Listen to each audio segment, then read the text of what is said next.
జై శ్రీమన్నారాయణ. శ్రీమద్భగవద్గీత 18వ అధ్యాయము మోక్ష సన్యాసయోగము 41వ శ్లోకము.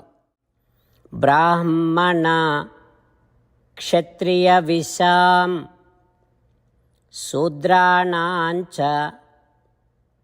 పరంతప కర్మాణి ప్రవిభక్తాని స్వభావ ప్రభవైః గుణైః. ఓం. గీతాచార్యుడు శ్రీకృష్ణ పరమాత్మ అర్జునుడితో పాటు మనందరికీ మోక్ష సన్యాస యోగాన్ని ఉపదేశం చేస్తూ ఉన్నాడు. పరమాత్మ ఈ రకంగా అంటూ ఉన్నాడు, అర్జున, శాస్త్రము బ్రాహ్మణ క్షత్రియ వైశ్య శూద్ర అనే 4 రకాల బాధ్యతలను మానవులకు విభజించి పెట్టింది. దేని ఆధారంగా విభజించిందంటే, పూర్వజన్మలో వారిలో సత్వరజస్తమో గుణాలలో ఏ గుణము అధికంగా ఉందో దానిని బట్టి వారికి ఆ రకమైనటువంటి బాధ్యతను ఇచ్చి దానినే వారికి జీవనోపాయముగా శాస్త్రము నిర్ణయం చేసి పెట్టింది అంటూ శ్రీకృష్ణ భగవానుడు శాస్త్ర నిర్ణయాన్ని సగౌరవంగా ఉటంకిస్తూ లోపల ఉన్నటువంటి గుణానికి తగిన పనులు చేస్తేనే ఆ పనులు ఎంతో నైపుణ్యంగా సక్రమంగా చేయగలరని స్పష్టం చేస్తూ ఉన్నాడు. ఆ పరమాత్మ ఉపదేశాన్ని మనసారా స్మరిస్తూ సత్వగుణాన్ని పెంచుకునేటటువంటి ప్రయత్నము చేస్తూ శ్రీమన్నారాయణుడిని పొందటమే జీవిత లక్ష్యముగా పెట్టుకొని శ్రీమన్నారాయణుడిని మాత్రమే శరణు వేడుకుంటూ ఆ పరమాత్మ పలికిన పలుకులను అదేవిధంగా పలికే ప్రయత్నం చేద్దాం.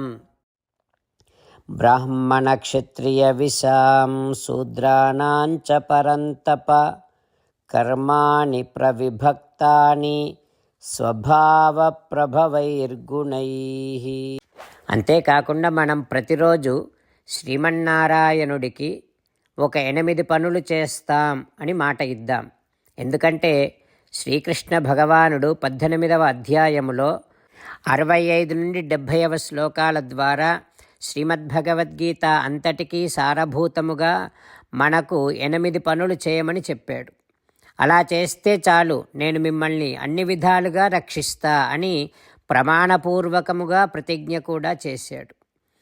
అందుకని శ్రీమద్భగవద్గీతను అంతటినీ విన్న తర్వాత అర్జునుడు కూడా చివరకు కరిష్యే వచనం తవ, కృష్ణ నువ్వు చెప్పినట్టే చేస్తా అని అన్నాడు. కనుకనే భగవానుడు అర్జునుడికి అన్ని విధాల విజయాన్ని అందించాడు. మనం కూడా ప్రతిరోజు శ్రీమన్నారాయణుడికి ఆ రకంగానే మాట ఇద్దాం. 8 పనులు చేస్తాం అని మనము మాట ఇస్తే అది అష్టాక్షరీ మహామంత్ర జపము చేసినటువంటి ఫలితాన్ని మనకు ప్రతిరోజు ఇస్తుంది. ఇట్లా మాట ఇవ్వటం కంటే గొప్ప పూజ, యజ్ఞము, తపస్సు మరొక్కటి లేనే లేదు. అందుకని నేను అంటూ ఉంటాను, మీరు మనస్సులో భావిస్తూ ఉండండి. ఈ రకంగా మనము మాట ఇస్తూ ఉంటే శ్రీకృష్ణ భగవానుడి ముఖారవిందములో కలిగేటటువంటి ఆనందాన్ని మనం ప్రతిరోజు దర్శిద్దాం, ఆస్వాదిద్దాం. జై శ్రీమన్నారాయణ. హో శ్రీమన్నారాయణ, నువ్వు చెయ్యమన్నట్టే నేను నిన్నే సంతతము ధ్యానము చేస్తూ ఉంటా. హో శ్రీమన్నారాయణ, నువ్వు చెప్పినట్టే నేను నీ భక్తుడిగానే ఉంటా. హో శ్రీమన్నారాయణ, నువ్వు చెయ్యమన్నట్టే నేను నా విధులను కర్తవ్యాలను నీ సేవగా నీ తృప్తి కోసమనే సక్రమంగా నిర్వర్తిస్తూ ఉంటా. హో శ్రీమన్నారాయణ, నువ్వు చెప్పినట్టే నేను నీవాడిని అనే మహావిశ్వాసముతో నీకే నమస్కరిస్తూ ఉంటా. ఓ శ్రీమన్నారాయణ, మామేకం శరణం వ్రజ, నన్ను ఒక్కడిని మాత్రమే శరణు వేడుకో అని నువ్వే అన్నావు కనుక నేను నిన్ను ఒక్కడిని మాత్రమే శరణు వేడుకుంటా. ఓ శ్రీమన్నారాయణ, మా శుచః, ఇక దుఃఖించకు అని నువ్వే నాకు భరోసా ఇస్తున్నావు కనుక నేను ఇక దుఃఖించను. ఓ శ్రీమన్నారాయణ, నువ్వు చెప్పినట్టే నువ్వు నా కోసమని అనుగ్రహించినటువంటి శ్రీమద్భగవద్గీతను ప్రతిరోజు కనీసము ఒక్క శ్లోకాన్నైనా జ్ఞాపకం చేసుకుంటూ శ్రీమద్భగవద్గీతను అనుసంధానము చేస్తూ ఉంటా. ఓ శ్రీమన్నారాయణ, నువ్వు చెప్పినట్టే నువ్వందరి కోసమని చెప్పినటువంటి శ్రీమద్భగవద్గీతను తెలియని భక్తులందరికీ తెలియచేసే నా వంతు ప్రయత్నాన్ని నేను నిరంతరము కొనసాగిస్తూనే ఉంటా. ఓ శ్రీమన్నారాయణ, నేను నువ్వు చెప్పినట్టే చేస్తా, నీకు నచ్చినట్టే ప్రవర్తిస్తా, నీకోసమే పని చేస్తూ ఉంటా. కరిష్యే వచనం తవ. జై శ్రీమన్నారాయణ. భక్తులకు ప్రత్యేకమైనటువంటి విజ్ఞాపన.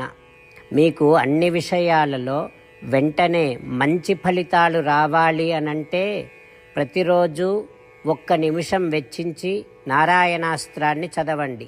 ఇక మీకు తిరిగే ఉండదు.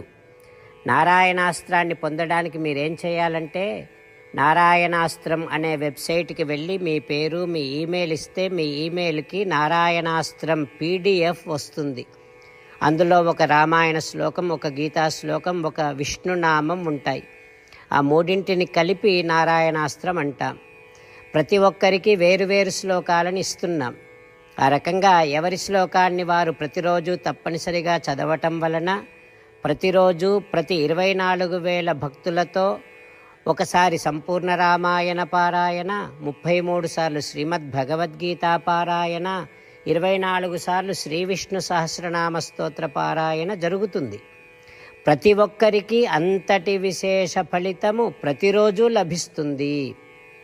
అందుకని మీరు, మీ కుటుంబ సభ్యులు అందరూ ఒక్కొక్కరు ఒక్కొక్క నారాయణాస్త్రాన్ని వెంటనే పొందండి. జై శ్రీమన్నారాయణ.